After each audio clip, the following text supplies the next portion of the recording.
जय जगन्नाथ फ्रेंड्स। तो फ्रेंड्स आज आम घरे प्रस्तुत करने जाऊँ पणस चंपारण। आपण मैंने तो यह अलग ना भी कहींपर पणस तरकारी। तो यह मुझे अलग वे प्रिपेयर करद्वारा कि आपण मैंने जब घरे खूब कम समय मध्य यही रेसिपी की ट्राए करते तो देखिए आपण मानक बहुत ही पसंद लगे एवं बैचलर मानक तो बनईकी खावाई बहुत इजी। तो आज ये रेसिपी को स्टार्ट करने पूर्व मु वेलकम कर मोर यूट्यूब चैनल प्रगति किचन को। तो आपण मैंने जब मो चैनल नुआ अच्छा तेज सब्सक्राइब कर दिंतु। तो फ्रेंड्स देखो मु पणस चंपारण बा पणस तरकारी बनवाई मु कटा पणस नहीं जाइए यहाँ को काटिकी पूर्व सफा कर नहीं ता सहित मु आलू को यही भाव में काटी देती एवं आलूर मु चपा छड़ा ना यही भाव में करती। तो आसत आम ए आम स्वाद अनुसार लुण पकई नपा। लुण पकई सारापर यही समय आम हलदी गुंड पकईबा। तो फ्रेंड्स आपण मैंने यही रूप में जब बनइबे तो देखिए आपण मानक बहुत पसंद लगे। एबे चलते आम ए पकईदबा 2 चम्मच मर्च गुंड एवं आपण मानक घरे जो धनिया अच्छी ना सेटा को टिके कुटिकी एमती दरछेचा करके दिंतु। गोटे चम्मच जीरा एवं गोटे चम्मच मसला गुंड 2टी तेजपत्र एवं आपण मैंने यही समय खड़ा मसला बा यूज करेंगे गोटा मसला। तो से रही जो कहते अनासी फूल 2-3टी पकई नहीं। एवं आसतु आम डालचीनी नवा। डालचीनी को यही भाव में आम 2 फाड़ करदे 2 फाड़ करके पकई नवा। आपण मैंने गोटा मसला पकईले यार फ्लेवर बहुत भल आसी थाए। एवं आसतु आम ए 2-3टी अलैच एवं 2टी लवंग पकई नवा। तो यही समय आम जो पूर्व काटी रखी से प्याज को पकईदबा। तो फ्रेंड्स यही रूप में गोटे थर आपण मैंने बनातु देखिए आपण मानक ना मसला बाटा को कषा पड़ेनि यही रूप में ही बनइबे तो आपण मानक बहुत ही पसंद आसब। तो देखो फ्रेंड्स एथिरे आम अदा रसुण एवं प्याज को बाटी नहीं तेबे सही बटार आम 3 चम्मच एथिरे पकई नबा। यही सब पकई सारापर आपण मैंने यहाँ मैरिनेशन करने आपण मैंने चाहिए तो दही यूज करें। मु दही ए खट्टा आपण आने मु दही ऐड कर आपण मानक खट्टा अच्छे तेज 1 कप नचे तो मार्केट खट्टा नहीं तो आपण मैंने 2 कप दे पारे।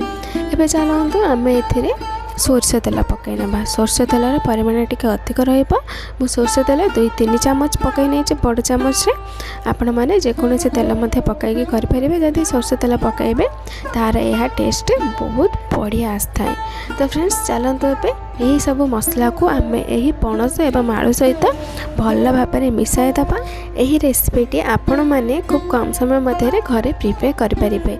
आपण मैंने जदि किसी काम अच्छी तेज यही रूप में बनातु देखिए आपण मानकर पणस तरकारी पणस चंपारण खूब कम समय मध्य यही सब मसला आम भल भाव में हाथ साहाय्य गोलैदबा जहाँद्वारा कि आपण मैंने ध्यान रखिए से ही मसला सब पणस एवं आलू रे भल भाव में लगे दरकार जहाँद्वारा कि सबू भेजिटेबल पणस आलू रे यही मसला कषि होइकी रही।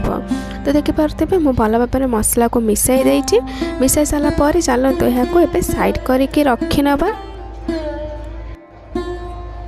एवं आसतु आम गैस को लगेगा। गैस को लगे सारापर आम प्रेसर कुकर बसैबा। प्रेसर कुकर बसई सारापर टे गरम होगापर आम ए तेल पकई ना। तेल पकई सारापर ए तरकारी कलर आने मुझे पुणी रेड चिली पाउडर यूज कर जो काश्मीर रेड चिली पाउडर कहते सहीटा।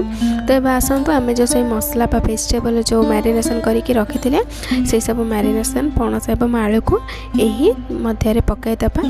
आपण मैंने थे यही रूप में बनातु देखिए आपण मैंने को मसला कषा एवं जेकोसी उपाय भी बनाते यहाँ बहुत पसंद आसब। तो फ्रेंड्स मुझे सब मसला को यही प्रेसर कुकर पकई नेली। एवं चलतु आम ए जो पानी रही ना से मसला जक लगी मुझे गोलैकी से जी पानी ही मुझे पकई नेली एवं यहाँ को भल भाव में मिसाई दबा। एवं ध्यान रखिए ए कौन से पानी ऐड करेंगे यही रूप में ही आपण मैंने यहाँ को मिसाई देवे। वो मिसाई के चलते ए यार ढक्कन देदेबा। ढक्कन दे सारापर मात्र गोटे व्हिसिल आसवा पर्यंत आपण मैंने यहाँ को छाड़ ने। तो फ्रेंड्स देखिपे गोटे 2टी व्हिसिल होगला। तो तो मु गोटे हुइसिल चेक करथिल जेतेबेले पणस सिझी नथिला सेतले 2टा हुइसिल देली। तो देखि पाउतबे 2टा हुइसिल देला परे पणस बहुत भल भाबरे कषि होई सारछि बा होई सारलाणी। तो आपण माने देखिबे जे एहार क्वांटिटी बा टेक्सचरटा टिके सुखला सुखला अछि। तेबे आमे एही समय रे ही पानी ऐड करबा। मु एथिरे पानी गरम पानी यूज करछि। आपण माने गरम पानी जति पकाइबे ताहले एहार टेस्ट बहुत भल भाव आसवा बा नख उषुम पानी कहते। तेज चलते आम पानी टिके देदेले दे सारापर पुणी यहाँ जेकोसी बेलना साहय मिसाई दबा।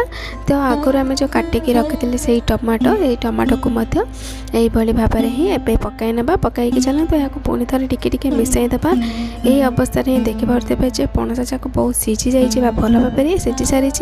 तेज आम यार हुइसिल आनी बस यहाँ यही भाव में ही घोड़ाई दबा। घोड़ाई किसी समय पर देखिपे आम तरकारी बहुत भल भाव में हो सारी।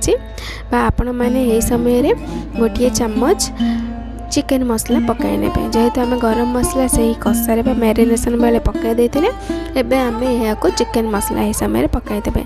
तो फ्रेंड्स यहाँ भल भाव में गोलाई ने गोलाई सारापर देखिपे आपण मैंने। तो फ्रेंड्स एबे आमर प्रस्तुत होईगला घरे खूब कम समय मध्य चंपारण बा पणस चंपारण। आपण मैंने यहाँ यही रूप में बनइले देखिए एकदम चिकेन कषा खाइला पर ही लगे।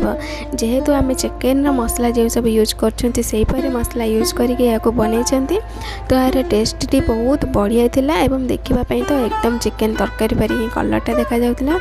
तो फ्रेंड्स आपण मैंने यही चिकेन सॉरी पणस चंपारण प्रस्तुत करंतु।